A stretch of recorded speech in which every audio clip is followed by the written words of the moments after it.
There is a renter in Austin, Texas, who invested the down payment they would have used to buy a home into an S&P 500 index fund in 2020, and is now sitting on more equity growth than the average homeowner in their zip code gained in the same period.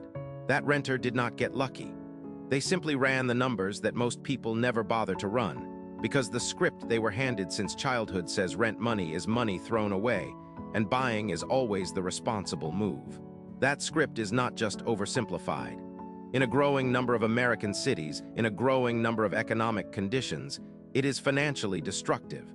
And the people pushing it hardest are the ones who profit when you sign at the closing table. Here is what that renter understood that most people do not. In 2023, the median home price in Austin, Texas, hovered around $536,000, while the median household income sat near $89,000. That means the price-to-income ratio hit roughly 6 times earnings, a level that historically signals a market detached from local earning power.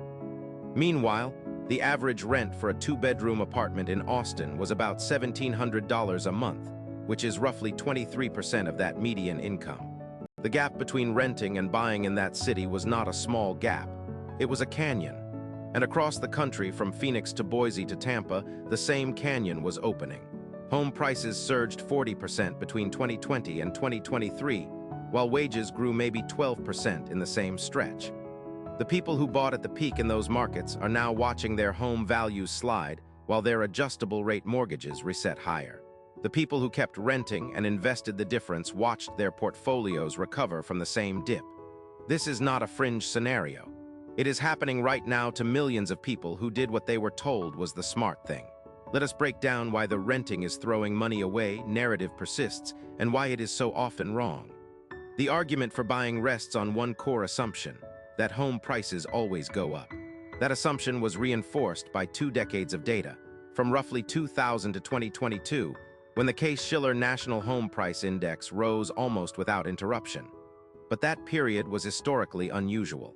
It was driven by falling interest rates from 6% down to near 3%, a demographic wave of millennials entering home-buying age, and a housing supply shortage that artificially constrained inventory. Take away any one of those factors and the math changes. Take away all 3, which is exactly what happened starting in 2022, and the math inverts. When the Federal Reserve raised interest rates from near 0 to over 5% in 2022 and 2023, mortgage rates followed. A 30-year fixed mortgage that cost 3% in 2021 was costing 7% by late 2023. On a $400,000 home, that rate jump added roughly $1,000 to the monthly payment. The house did not change. The neighborhood did not change. The only thing that changed was the cost of borrowing. And yet the entire conversation about housing affordability in the media focused on home prices, not on the real monthly cost, which is what actually determines whether a household can survive. This is where the rent versus buy calculation gets interesting. Most people compare a mortgage payment to a rent payment and call it a day. That is like comparing the sticker price of a car to the monthly lease without factoring in insurance, maintenance, fuel, and depreciation. Homeownership carries costs that renters never face. Property taxes, which averaged about 1.1% of home value nationally, but can exceed 2% in states like Texas and New Jersey. Maintenance and repairs, which the standard rule of thumb estimates at 1 to 2% of the home's value per year. Homeowners insurance, which has risen 20 to 30% in the last 3 years in states like Florida and Louisiana due to climate-related risk. Closing costs, which run 2 to 5% of the purchase price and are sunk the moment you buy. And perhaps most importantly, the opportunity cost of tying up $80,000 or $100,000 in a down payment that could otherwise be invested. When you add all of those costs together, the true monthly cost of owning a median-priced home in many U.S. cities is 40 to 60% higher than the mortgage payment alone suggests. In a city like San Jose, where the median home price crossed $1.5 million in 2024, the total monthly cost of ownership can exceed $9,000. A comparable rental might run $3,500. That $5,500 monthly difference, invested in a diversified index fund averaging 8% annual returns, grows to over $900,000 in 15 years. That is not throwing money away. That is building wealth through a different door. Now there are absolutely situations where buying makes sense.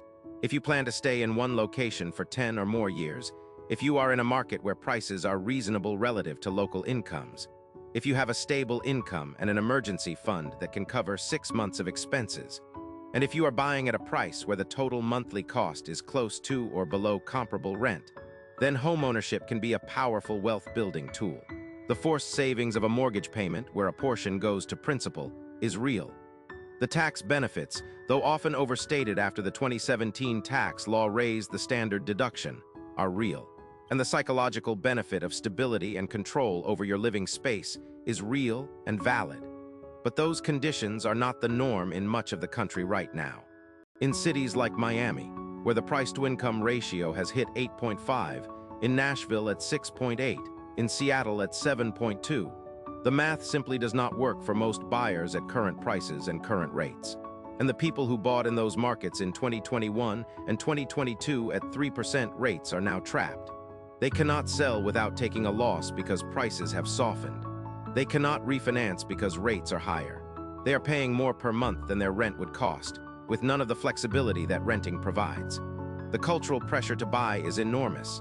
Parents, real estate agents, mortgage brokers, home improvement television, all of them reinforce the idea that renting is for people who failed. But that narrative serves an industry.